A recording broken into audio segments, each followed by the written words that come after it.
pick these up and rep these. Zenny's got my back. And you look fly as that with class 2. They're, look, I feel like it's a look. I could do this. I could do this. Yeah. Outside of the event, they'd be like, what is Supernova? I'd be like, look, if you don't know, you don't know. It's okay. Yeah. It's a luxury line from Zenny, you know. Yeah. If you know, you know. Yeah. But big shout out to Zenny and all of our sponsors for helping put this event together. Supernova is one of the highlights of the year every single time. It is. I am 100%. so happy that we could be a part of this and represent, our region's pride again. But we do have our next players sitting down ready to rock. So I know that's what y'all are here for. Looks like it should be Raflow and Miya. They're not here for the glasses? They're not here for the sponsors? Maybe they're here a bit for all of it. But, I mean, the cornerstone is the players. That's what we're here to celebrate. Absolutely. And Raflow and Miya are the ones that are going to be up next on the sticks right here. Shout outs to House of 3K. Holding it down on the 1s and 2s. Exactly. John Numbers behind it right now, running the stream. Definitely got to appreciate our staff. Yeah, big shout outs to the whole house. Devin, Dill, John, and everyone else holding it down. Devin actually got a Smashy Award because he's been doing Supernova for such a long time. The production's been leveling up from health every single year. So you are the best at what you do. Much love. Couldn't have done this without you. And I'm going to have to give one more shout out, even though you guys don't know him, to Justin. Actually, the person that started Supernova, started Super Smash Con, in charge of it all. Without him, none of this would be here.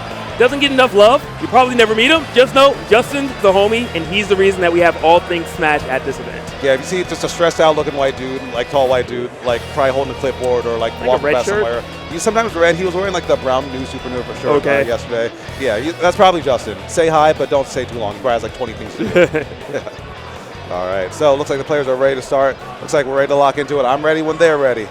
I'm hyped. Let's get into it. Yeah. So Flow, Miya. Pipe up for 1 second. I'll tell you about their bracket runs. Okay. So we got the history. Raflow has beaten Tariq, MVD, Elijman, Lipton, and BBM. Okay. Meanwhile, Miya has beaten. 1 sec. Sound audio, sound quality. Okay. And Miya has defeated Light, Wilds, Amir, Delta Force, and Nyx. Sheesh. I mean, that's a deep run, but at this point in the bracket, every run's a deep one. All right. Yes. Because we got, this is winners quarters. Okay. It is winners. That was I didn't think we'd get one of those on here. We're blessed. Let's go. Winners bracket. So these guys aren't fighting for the tournament life just yet, but they are fighting to see if they can get into clean top 8 winner side. That is what everyone is fighting for. Winning this secures you top 5. So just such a huge victory if you're able to accomplish it.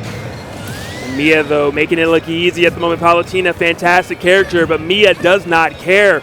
That back air just going to take it, and only at 30%. Look, Raflow's going to have to make some major changes to keep this competitive. Yeah, in terms of overall set history, though, Miya is 2-1 on Raflow, so it has happened before, but they did last play at Smash Factor 12 just last month. I don't know who won last month, but I do know that it is possible for Raflow to be able to take this. The pride of France, this young player is hungry for it, but Miya, world-class talent. I believe, definitely in the top 3. Number 3 in our current rankings, I believe. Yeah. Oh, number 4. So, yeah, one of the best in the world. No surprise there. Yeah, we're never surprised when Miya wins. Let's just put it that way. Yeah. Raflow, looking a bit better on this second stock at least, but still have to get a meaningful blow to get rid of this little 2D pest. Down smash not going to connect right there from Miya, but it does not change the fact that you're taking damage, you're trapped on this ledge, and you're struggling to get off. There is a nair as well. The fishbowl just put him in there. Puffs of air as well. Raflow just getting hit with everything right now, including the sewer top. Exactly. Something that Miya's always been good at is the flowchart, right? Miya has the strongest flowchart in Ultimate, bar none, I believe. However, what supplements that flowchart, nice, get that back here from Raflow. But what supplements that flowchart is the reaction time as well. We saw at the end of that last stock, a spot dodge come out and recognize not only what the right option was, but what side that Miya was going to be on, or Raflow was going to be on, and able to take that stock clean. Raflow firing back in a big way, though, gets that back air, and Palutena has to use that back air, dash attack, and a lot of those intangible options to beat the colossal hitboxes that come on the side of Game & Watch. Yeah. You want to try to stop those huge hitboxes, but at the same time, you got to worry about Miya just throwing out a grab sometimes. That grab started a lot, but it was short-lived. Raflow right now actually applying some pressure, but as soon as you get something going, Miya just alleviates that pressure and is like, look, get off of me, I'm going to hit you, and I'm safe again. Yep. Just getting some space right back. Nice F tilt. Going to go for this down tilt, does hit the 2-frame. Rinse, repeat, not getting it this time. And Miya just casually getting on that stage, but that jab, well placed from Raflow. Raflow, can we take it? Yeah, just kind of fading back to kind of get a bit more space. Raflow, or excuse me, Miya able to get back again, but now the dash attack starts to come through. And the bucket, yeah, that's nothing. That's just a little explosive flame or just a little neutral B. That's not going to really be a kill factor much in the set. It's going to be a get off the ledge kind of factor, you know? It was a punch buggy, no punch back. Exactly, you know? Yeah. Not a Holyfield haymaker. Yeah. All right. Can Raflow get Nice. this? Yes, good reactions right there from the young player. I mean, it'll cover ledge, get up, neutral, and jump. So Raflow kind of hedging the bets and able to get his second stock. All right, got to hedge your bets a little bit more. Loving the Nair train into that up air. Good positioning right now from Raflow. And Miya kind of playing safe, putting out these forward airs, making it difficult for Raflow to approach, knowing that the onus is all on Raflow right now. Miya just kind of biding his time, making sure that he's not going to make it easy to get hit. And taking every advantage he can, giving that jab to force an offstage situation. But Raflow going high, getting back center stage, and hanging pretty right there. Yeah, Raflow, though, a little defensive with that roll, was looking great, I think, up to that point. And right now, you can tell Miya smelling blood, not going to take any crazy risks. Franklin going to take a bite out of Palutena. Palu's still alive for the moment. That's a regrab, and goodbye. Never mind, great DI. Dash tag not going to take it quite yet, but how much more time do you have to live and play this game? Oh, he was standing there menacingly. That grab call out, since he's 2D, it's so hard to tell what side he's facing sometimes. Oh, you're scouted. Yo, you is he trolling him? Like, right now, Miya. Yeah. Grab out the grab. Okay, look. He knows. He knows. This is layers, okay? This was not, I'm not winning game number 1 with this. I'm winning game number 2. Yeah, one of those ones where it's like you're just planting the seed to kind of mental guard break later on. It's like, okay, now you're scared to shield. So if you're scared to shield, you're going to start hitting buttons. And if you're hitting buttons on Game Watch, we all know how that goes. Yeah. Yeah, up smash on the table, down smash on the table, dash attack on the table. Whatever you want is on the table, okay? So it's something that I imagine Raflow might be a bit more scared of shielding, but he still has to shield. Yeah. You still have to. It's one of the tools, you got to use it, but it's about when you use it. That's the question. We're going to find out right now. Maybe these platforms will help a bit. Maybe that'll be enough to allow Raflow to get on the board. Maybe so, maybe so. Yeah, going to PS2 for this game number 2 right here. I feel like it's everyone's comfort pick, you know. No one is completely objective to go PS2 most of the time. Most of the time it's like, oh, okay, or it's like, yeah, sure, you know. Everyone's very comfortable here, including Miya, as this opening salvo is coming out in a big way. And yeah, put a little bit of extra emphasis on that one.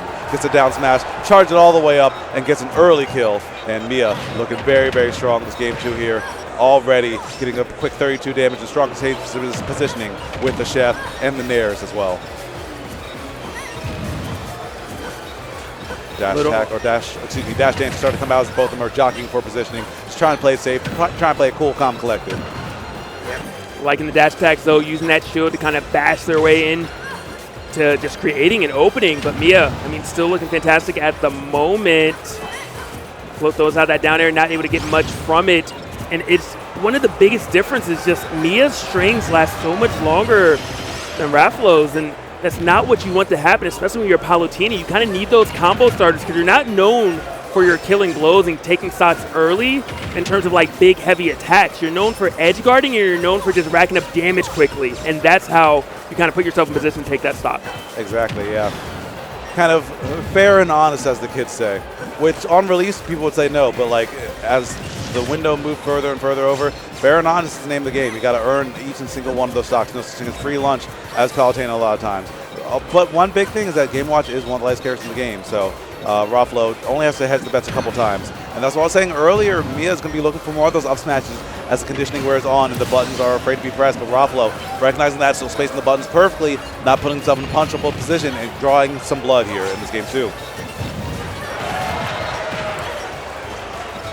Drew some blood, but can you do a bit more? Because look, the needle in the arm is not enough to win this one, all right? You got to take off a hand, a finger, or something Flow's trying to make that happen. I'm loving these conversions, so we're starting to see some magic happen. Hit that as well, 57%. These are the extended combos that you want to see. Edgard got it, and all of a sudden, Raflow is alive, and so is the crowd that is supporting him. All right. Oh, and 3 up airs as well. I mean, another one really high up with Rage. The Game Watch is light. Oh, wait. Okay. Scary recovery right there from Miya, but able to make it back. But playing a little bit scared. I'm seeing a lot of air dodges, seeing a lot of spot dodges, a lot of rolls. Just looking for anything to just kind of get out safe and be a little bit safer. But Raflow not giving anything up. The pressure's there, the mix-ups. Look at that nair, and almost lands that forward smash as well. You're going to be okay with this throw, but you should be able to make it back unless you miss your angle. A critical unforced error right there from Raflow. Yeah, not something you want by any means. Don't want to give up anything versus a player like Miya, someone that can still bring it back right now. Top 5 in the world for a reason. Luckily, didn't get punished for that dash tag or punished immediately after, and that quick 40 is tacking up 43. Let's not forget, Game & Watch does hit hard. Game & Watch racks up damage, but also takes stocks early. It could be an edge guard, it could be a down smash to an F smash. Flow's definitely being put on notice at the moment. Absolutely. I mean, safe, consistent damage and control is the name of Mr. Game & Watch's game, and it looks like he is Mr. Game & Watch for a reason, all right? He's not bro Game & Watch, he's Mr. Put some respect in the name because the consistent damage has been paying off in a big way. The lead still goes to the side of Raflow, but it is getting chipped away at bit by bit. And all of this starting because of that unforced error, unfortunately, for Raflow, but still alive at the moment.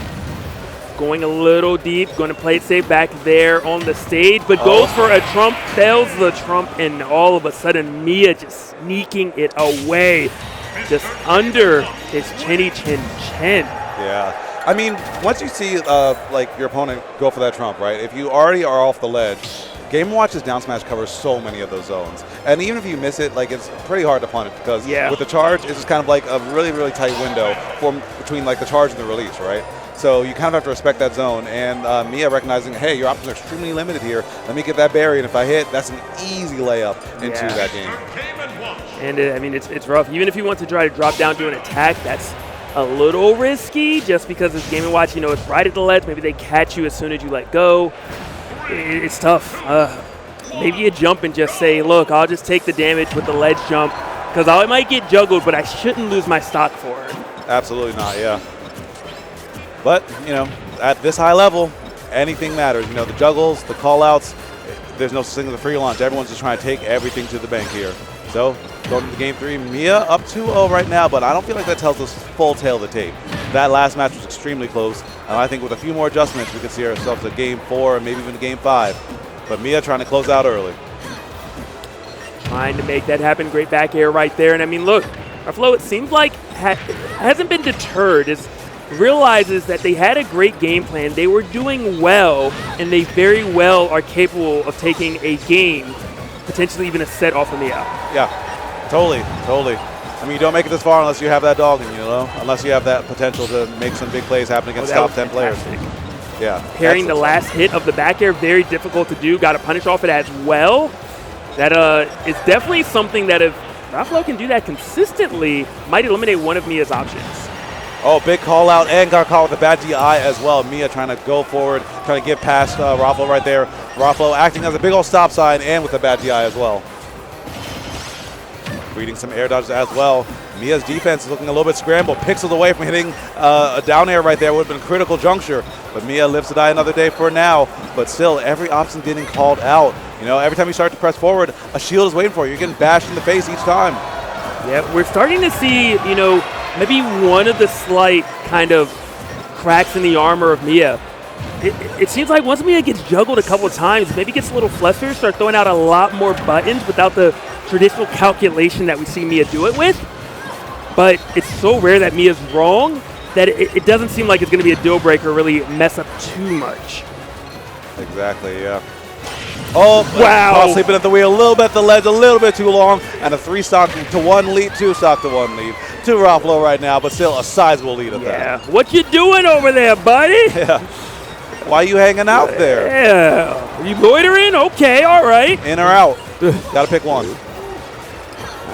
All right, but Miya still needs to make a big play happen. And we all know it can start with the nair, but Raflow saying it starts in the up air this time around. 46, juggle, good positioning, giving these two frames a lot more. And I think that's starting to get into Miya's head a little bit, knowing the ledge is not as safe as it used to be in game 1 and 2. Yeah, it's kind of like you're playing tag, and all of a sudden they're like, there is no base. And you're like, oh, wait, I'm confused. I thought I had a safe spot.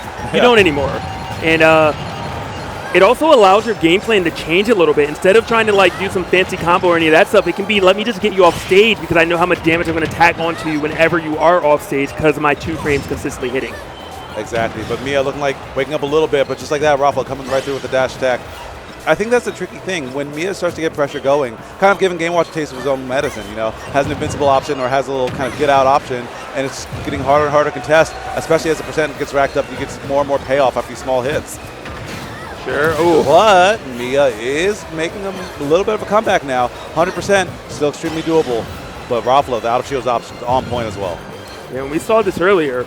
You know, huge lead from Raflow. Did not manage to take game number 2, though. Are you going to be able to change things around? Are you going to be able to get that killing blow before Miya gets one of these crazy strings going? Uh-oh.